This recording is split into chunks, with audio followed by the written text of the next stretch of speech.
you almost have to articulate what's in your mind to somebody else to understand what you're doing. So sometimes when you're teaching, that concept doesn't go through because they really can't read your mind, you know what I'm saying?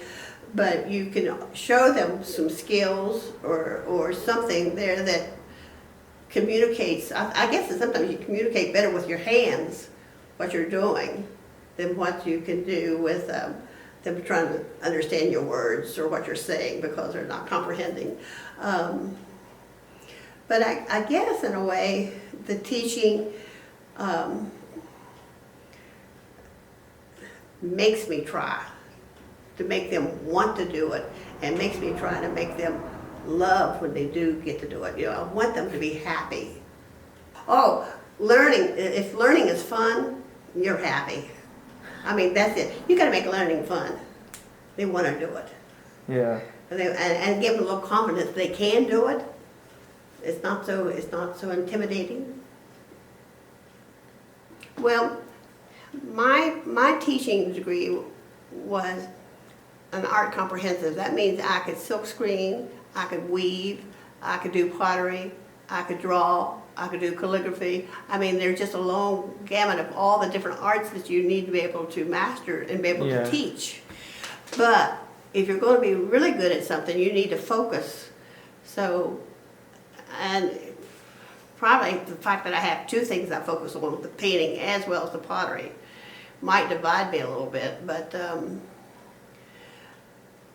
I've always, between the two, I've always had a kind of a balance. I'll do something for a while and then I'll jump to the other, back and forth. But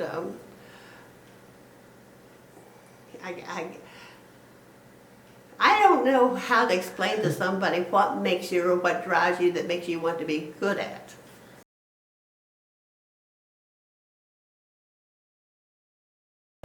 It goes between the watercolor and the clay.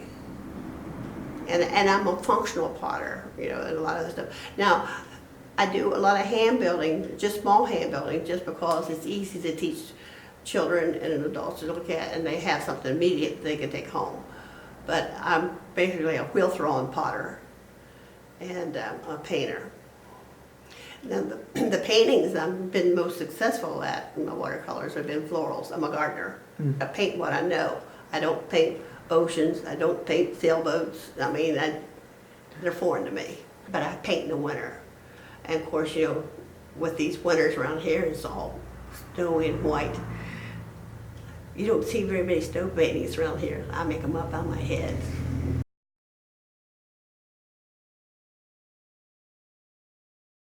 I think it's just being observant. You know, and that's another thing about artists. A lot of times when I'm even teaching, some people don't understand how I see color when I see something out in the distance or something like that, and you have to explain that to them. But also that teaching them so that when they in time will pass an area or look at the mountains or something like that, then they start noticing color that they didn't notice before. They'll start noticing detail that they didn't see before. It's just being observant.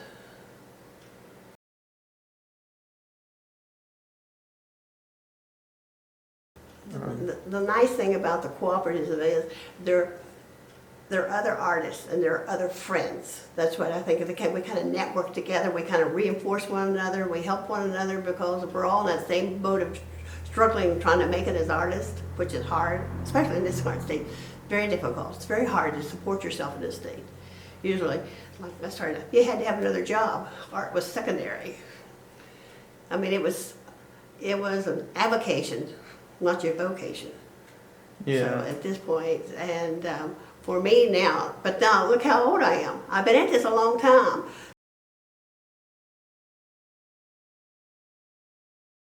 Yes, I told you that I was kind of divided a little bit. Usually I have to people have to have almost like blinders on and focus on one thing that they're really good at.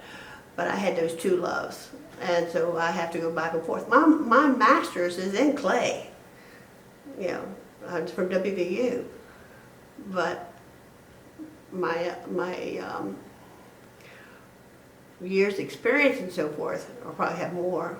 It's hard to say. You're freaking awful close. Painting. But that was something, I mean, watercolors is an easy medium as far as cleaning up and tossing a piece of paper here or there, whatever, gathering up, you can clear the spot pretty easily. It's a difficult medium to control. It's one of the more difficult painting mediums. But the accessibility that you can just put it on a table or whatever you can go, that has a lot of appeal with watercolor.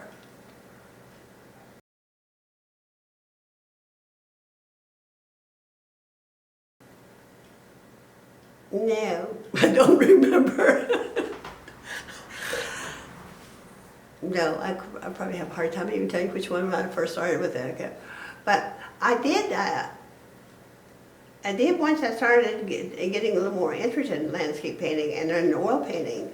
I went to Elkins and attended a couple of oil painting workshops at the art center there. So, I mean, at that point, sometimes when you realize that you're going to start off, because that's a whole new medium, you know, like and deal with that. So I wanted to make sure I was doing it correctly. So I took a couple classes in that too. So, but that's part of learning. That's the whole. I'm not too old to learn. And that's what I always encourage students.